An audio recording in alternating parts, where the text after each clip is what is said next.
አቢ አንድ የግሪክ እንትን ላይ አይ ቲንክ የአርቴሚስ ህንጻም ይባላል መሰለኝ አንድ ስራ ምንም መስራት ያቃተው አንድ ዝም ብሎ ሰነፍ ሰው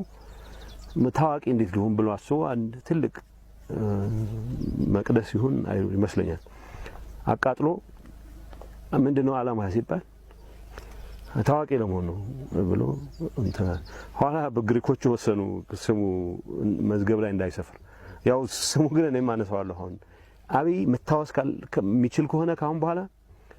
እንዳይፈርስ ብዙ የሞከረለትን ሀገር ባጭር ጊዜ ውስጥ በህዝብ ድጋፍም ጭምር በጭብጨባም ጭምር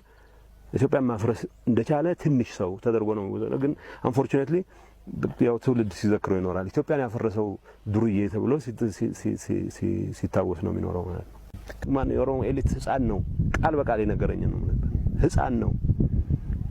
እንደ ህፃን ጠርተህ የኔ አንበሳ የኔ ማሙሽ ይያልክ ደረተ ላይ ያስደግፈ ኋላ ግን እየተመዘዝክም ቢሆነ ነገር ታስተምረዋለህ ብሎ የሚያምን